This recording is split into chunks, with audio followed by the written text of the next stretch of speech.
Olá pessoal, tudo bem? Começa agora mais um programa Cidadania na TV Senado. Eu sou o Sérgio e hoje a gente vai falar sobre o tema redução nos planos de saúde.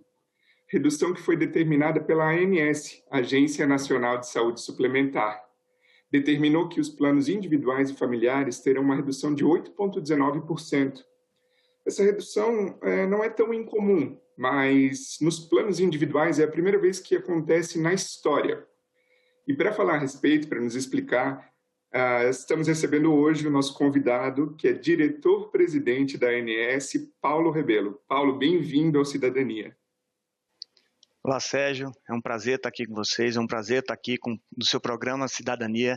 Estou à disposição para que a gente possa conversar num tema tão atual e tão importante para todos os beneficiários do Plano de Saúde do Brasil. Legal, Paulo. Para começar, eu queria te perguntar, até para quem não conhece a agência, se você pudesse dar uma explicação de qual é a atuação, na prática, o que a ANS faz? Bom, Sérgio, a agência tem como missão institucional que é exatamente preservar o interesse público, defender o interesse público, regulando os planos de saúde, inclusive com suas relações tanto com os prestadores quanto para os beneficiários, bem como desenvolvendo ações de saúde no Brasil. Então essa é a nossa função, nós regulamos os planos de saúde no Brasil. E sobre o tema do programa de hoje, que é essa redução, esse reajuste negativo, chama atenção por ter sido o primeiro na história dos planos individuais e familiares. Quem vai ser beneficiado com essa redução? Quem, na prática, assim, nos planos, vai ser beneficiado? Bem, com essa redução, serão atingidos as pessoas que têm os planos individuais ou familiares, que é um montante de 8,1 milhões de consumidores, são pessoas que possuem os planos de assistência médica individual e familiar, contratado após a Lei 9656 ou adaptados à lei. Então, são os beneficiários de 8,1 milhões de consumidores. Lembrando que os beneficiários que são ligados, são vinculados à agência, são um total de 48,4 milhões de beneficiários. Uau, exatamente isso que chama atenção, 8 milhões e 48. E quando que essa alteração vai se efetivar no bolso, digamos, dos consumidores, dos beneficiários desses planos? Bom, na prática, a agência divulgou o reajuste agora em julho, então as operadoras devem aplicar o reajuste no mês do aniversário, no mês que é contratado esse plano, que é o que chamamos do aniversário do plano. Então, a partir desse mês é que pode ser aplicado esse desconto de 8,19. Lembrando que nós temos um período de maio de 2021 a abril de 2022 para que seja aplicado. Então, os contratos com aniversários nos meses de maio a julho, como o percentual foi divulgado depois, as operadoras deverão aplicar a redução retroativa a esses meses. E é importante que o consumidor fique atento para que os boletos, eles confiram os boletos para saber se de fato esse reajuste foi aplicado no preço igual ou, no caso menor, ao definido pela agência, e as operadoras são proibidas de aplicar índice mais alto do que o teto autorizado pela Agência Nacional de Saúde Suplementar. Hoje, o cidadão que possui um plano de saúde, ele pode estranhar o índice inflacionário ter um resultado maior do que o reajuste no seu plano de saúde. Então, ao comparar, por exemplo, o IPCA, que é um dos índices principais de inflação no país, a gente vê uma grande disparidade de resultado da inflação anual, do IPCA anual, versus o reajuste determinado pela ANS, o reajuste nos planos de saúde. Como explicar para o cidadão essa disparidade, principalmente considerando que para o mesmo período desse reajuste negativo de 8,19% da ANS, a gente tem um IPCA de 6,76%, segundo o IBGE. Como que a gente explica para o cidadão essa disparidade, Paulo?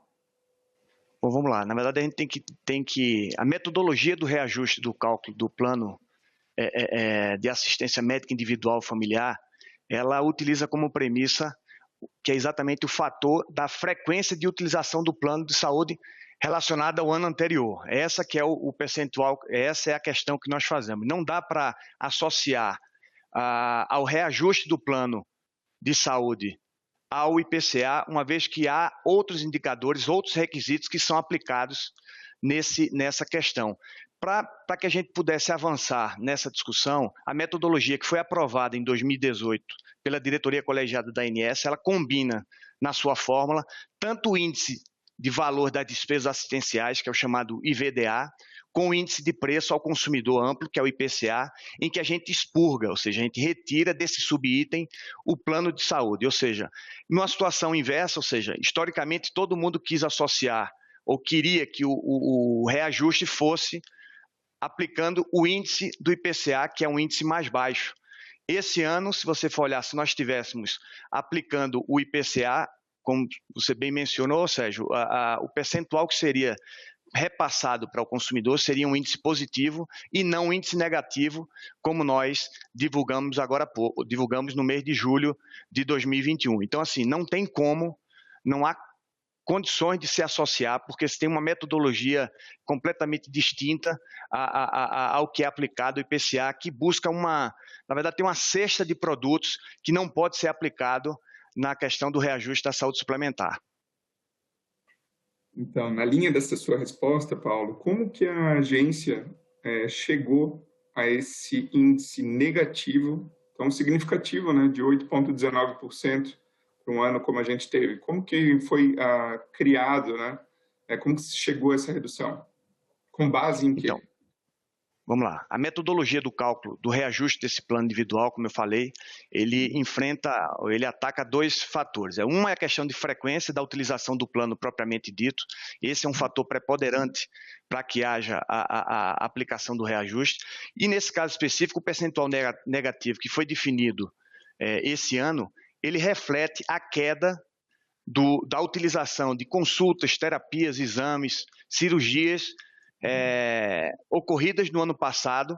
Se você for comparar ao ano de 2019, o ano passado houve uma redução de 17% nesse número de consultas, terapias, exatamente em decorrência dessas medidas protetivas que foram adotadas em razão do Covid-19. Então, a metodologia que a gente usa, ela, como eu falei, foi aprovada em 2018, ela combina o índice de valor das despesas assistenciais, que é o IVDA, com o índice do IPCA, que a gente expurga esse subitem relacionado ao plano de saúde, e o IVDA reflete exatamente a variação das despesas com atendimento aos beneficiários de plano, enquanto o IPCA vai incidir tão somente sobre os custos de outras naturezas, como as despesas administrativas. Então, na fórmula, o IVDA tem peso de 80% e o IPCA de 20%. Então, essa é a fórmula que nós utilizamos para calcular o reajuste que nós divulgamos esse ano e estamos divulgando desde 2019.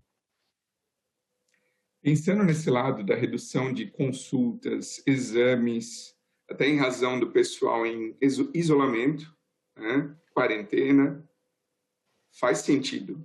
No entanto, num ano de pandemia que a gente teve tanta internação em UTI, não teria sido, de certa forma, compensado o custo de consultas e exames não realizados com internações que às vezes levam dias, mais de mês, em UTI? Realmente essa sua tem a lógica, mas na prática não foi isso que aconteceu. De fato, em 2020, houve uma queda de 17% no total de exame, consulta, terapia, cirurgias realizadas em comparação ao ano de 2019. Essa queda foi, de fato, associada à pandemia, quando as pessoas evitaram procedimentos que não eram urgentes, como uma forma de evitar a contaminação pelo Covid. Agora, esse é um tipo de comportamento que nós estamos monitorando, nós estamos acompanhando e, obviamente, a agência sempre estimulou e incentivou que essas pessoas que têm a necessidade de tratamento continuado, eles não deixassem de procurar seus médicos, obviamente respeitando toda a segurança que o caso requer, porque uma vez não tratado agora, lá na frente isso podia piorar. Mas, repito, o que se viu, o que se observou foi uma redução de 17% com relação a comparado ao ano de 2019, em razão exatamente da Covid-19, onde as pessoas deixaram de procurar os leitos, deixaram de procurar os hospitais. Paulo, ainda relacionado à pandemia da Covid-19, há alguma restrição, alguma exclusão nas normas da ANS para os planos atenderem pacientes com Covid-19? Por exemplo, seguros de saúde internacionais, que não é o caso dos planos brasileiros, muitos deles excluem, né, despesas com pandemia e coisas do tipo. Hoje, a gente vê aqui no país, muitos foram atendidos na rede, né, privada, com problemas relacionados à Covid-19, mas há alguma restrição em relação a pandemias? Você sabe, Sérgio, que essa sua pergunta, um dia desse eu estava pensando exatamente isso, porque comparado a outros mercados, a exemplo do europeu, do próprio americano, em que as seguradoras elas evitaram atender pacientes em razão da pandemia, porque é uma situação inusitada, que não havia qualquer previsão contratual para que essas pessoas, para que essas empresas atendessem os seus pacientes. E no Brasil, a agência, desde o início, vem adotando toda e qualquer medida para que todos os beneficiários do plano de saúde fossem atendidos. E digo além, desde março de 2020, a agência, através da sua diretoria colegiada, aprovou de forma extraordinária a inclusão do teste do RT-PCR, que é considerado o teste ouro, para exatamente verificar o paciente possuía ou não o Covid. Então, a agência, desde o começo, já de pronto, alegou a todo o mercado que não haveria qualquer restrição ao atendimento dos pacientes de Covid-19. Com relação ao reajuste negativo, voltando um pouco ao tema principal do programa, as operadoras, você comentou que precisam, né, se adequar a isso, então elas são obrigadas, todas as operadoras privadas têm a obrigação de reduzir esse percentual, e se o cidadão não perceber, você até comentou, então verifiquem seus boletos, se o cidadão não perceber essa redução, o que ele deve fazer, quem ele deve procurar? Vamos lá, na verdade o reajuste do 8,19 ele vai atingir aquela população de 8,1 milhões de beneficiários, que são exatamente os dos planos individuais ou familiares. Essas pessoas vão ser afetadas, ou seja, vão ser beneficiárias com essa redução do reajuste de 8,19. Uma vez ele não localizando ou não encontrando no seu boleto, ele precisa, primeiro, a recomendação que procure a sua operadora de plano de saúde, faça essa reclamação, explique o porquê que não está vindo esse reajuste e, uma vez não surtindo efeito, que ele procure a Agência Nacional de Saúde Suplementar através do número 0800 701 9656, faça a sua reclamação, que a agência entrará em contato com a operadora para que as questões sejam analisadas e resolvidas. E aí é um ponto que eu trago, que a agência hoje tem a NIP, que é uma ferramenta de solução, de intermediação de conflito entre operadora e beneficiário, em que tem um índice de resolutividade, Sérgio, de quase 91%, ou seja, de cada 10 reclamações que nós recebemos dentro da agência, 9 são solucionadas através dessa ferramenta de solução de conflito. Então, é uma ferramenta extremamente objetiva, extremamente que surte efeito para o beneficiário, ou seja, ele consegue, através da NIP, ser atendido e o seu problema é resolvido. Isso através do telefone, você comentou? Ou online? Isso. Também tem esse atendimento? Tem as duas formas, através da própria agência, do portal da agência, www.ans.gov.br, e também através desse telefone 0800 701 9656. Isso é muito importante, porque às vezes o cidadão se sente, né, desamparado, acha que não há órgão que vá auxiliá-lo de forma eficaz, né, a tratar esses assuntos. Você disse inicialmente que as empresas não estão abarcadas, né, os planos coletivos não estão abarcados por essa redução. Então, como Não. funciona assim, a negociação das operadoras dos planos de saúde, né, com as empresas, com os planos coletivos? É uma livre negociação? E essa livre negociação, ainda que livre, tem certos limites de razoabilidade? Vamos lá. A regra que nós acabamos de comentar envolve os planos individuais e familiares. Os planos coletivos têm outra, nós regulamos esses planos, obviamente são regras distintas dos planos individuais. Na verdade, eu faço aqui distinção. Os planos coletivos com até 29 vidas, até 29 pessoas, em que nós damos um tratamento, em que criamos o grupo o agrupamento de contratos, que chamamos o pool de risco, que funciona da seguinte forma: a operadora tem que aplicar a essa população, a esses contratos, com até 29 vidas, um único percentual de reajuste. Para que isso? Obviamente, a gente tem um princípio do mutualismo, em que quanto mais vidas tiver, a gente vai conseguir diluir o risco nesse grupo, obviamente possibilitando um maior equilíbrio no índice. Então, até 29 vidas nós tratamos dessa forma. Os planos coletivos com 30 vidas ou mais pessoas, o índice, como você bem mencionou, é definido em livre negociação entre a pessoa jurídica contratante e a operadora.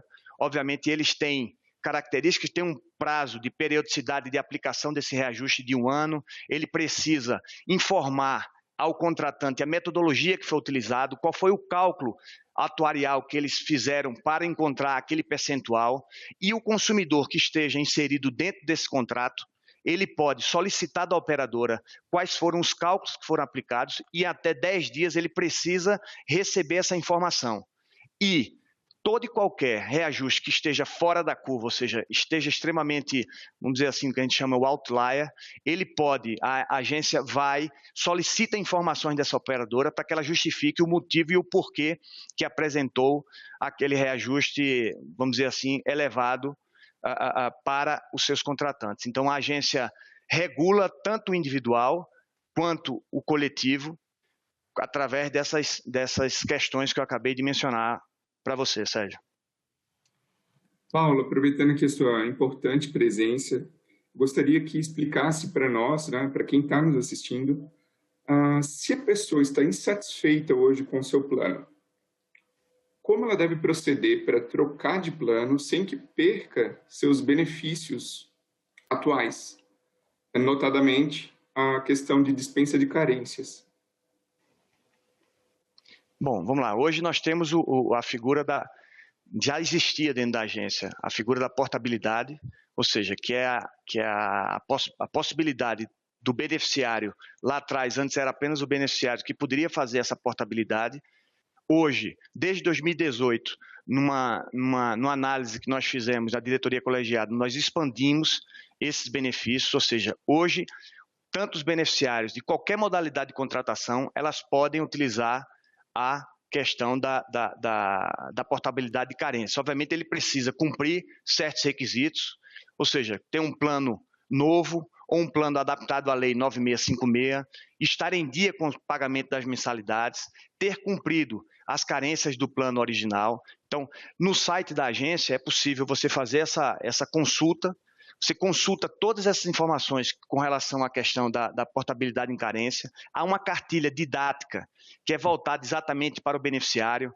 Também no site tem uma ferramenta que é chamada o Guia ANS de Planos de Saúde, onde você pode fazer, preenche um formulário e em até 10 dias a operadora deve fazer essa portabilidade, ou seja, é uma ferramenta importantíssima de empoderamento do beneficiário, mais uma ferramenta que a agência disponibiliza para empoderar o seu beneficiário, fazendo com que haja a concorrência do setor, uma concorrência que é saudável, uma concorrência que estimule cada vez mais a redução do preço cobrado pelas operadoras. Então, a nossa meta da agência é exatamente isso. Quanto mais informações nós tivermos para o consumidor, mais conhecimento o consumidor tiver, ele mais pode pleitear seus direitos junto às suas operadoras, junto os seus planos de saúde, fazendo com que haja uma concorrência cada vez maior e havendo, obviamente, a redução desse preço com qualidade, que é isso que a gente pede e tanto preza dentro da agência. Paulo, com relação aos idosos, hoje a gente vê que idosos às vezes não contratam um plano privado porque os valores inibem esse público a contratar e às vezes as próprias operadoras não permitem, vedam o cadastro, o cadastramento desses idosos. O que a ANS versa, se é que há regras a respeito, específicas para o público idoso em relação à contratação de planos privados? Vamos lá, a legislação, no caso, prevê o reajuste por mudança de faixa etária, que é exatamente essa questão dos idosos, o público idoso. Essa correção justifica em razão do pacto intergeracional, ou seja, a mudança do perfil de utilização dos serviços de saúde, então a gente precisa estar olhando, ou seja, a formação desse grupo de idade visa exatamente diluir o risco com uma massa maior de usuários, proporcionando um preço mais equilibrado para todos os beneficiários. Porque veja, Sérgio, se você começa a lógica do pacto intergeracional é aqueles mais jovens acabam financiando o valor que é cobrado do mais idoso, porque caso isso não fosse possível, o valor cobrado por o idoso seria bem mais alto, ou seja, em razão exatamente dessa maior utilização por parte do idoso, ou seja, por questões naturais, ou seja, quanto mais idosa a pessoa, ela mais necessariamente ela frequenta e se torna usuária desse tipo de serviço. Então, a distribuição de beneficiários em faixa etária busca exatamente equacionar essa relação de diferentes perfis de utilização, ao mesmo tempo que se viabiliza a operação de planos do ponto de vista da sustentabilidade financeira sem sobrecarregar os mais idosos. Então, dessa forma, a regulação de planos protege o idoso ao impedir práticas de aumento sem controle, especialmente aos consumidores que estão nas últimas faixas etárias. O Estatuto do Idoso reiterou essa proteção, impedindo aumento aos consumidores de plano a partir de 60 anos. Os normativos da ANS determinam, por exemplo, que o valor fixado pela última faixa, ou seja, a partir de 59 anos ou mais, não pode ser superior a 6 vezes o valor da primeira faixa, de 0 a 18 anos, além de proibir, no caso, variação acumulada da 7ª e da 10ª faixa, que ela seja superior à acumulada entre a primeira e a 7ª faixa etária nos planos contratados a partir de 2010.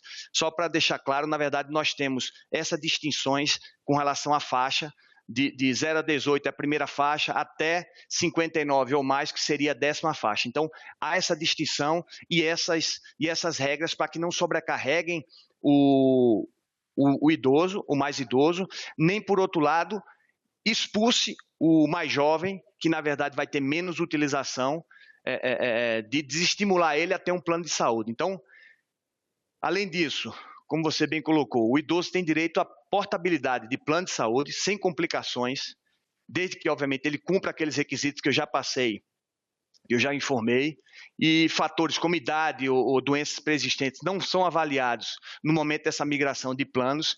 E aí, essa sua última pergunta, é importante ressaltar que nenhum consumidor pode ser recusado por motivo de idade ou condição de saúde. Então, qualquer situação dessa natureza, repito e utilizo essa oportunidade que você nos dá aqui através da TV Senado, do seu programa Cidadania, que o consumidor, o idoso que tiver qualquer tipo de restrição por parte do plano de saúde, em razão da sua idade, ou seja recusado por motivo de idade, que entre em contato com a agência através do número que eu passei, 0800 701 9656, que a agência vai tomar as medidas através da diretoria de fiscalização e procurar saber qual o motivo, o porquê que está havendo essa recusa desse idoso.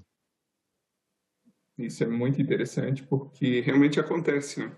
Acontece de operadoras não permitirem o ingresso desse público. Então, informação importante aí para quem está nos assistindo. Paulo, a gente já está encaminhando aqui para o fim do nosso bate-papo. Queria que você falasse a respeito do período pós-pandemia. Como a agência vê esse período? Quais os desafios que a ANS enxerga para esse período que vem aí adiante?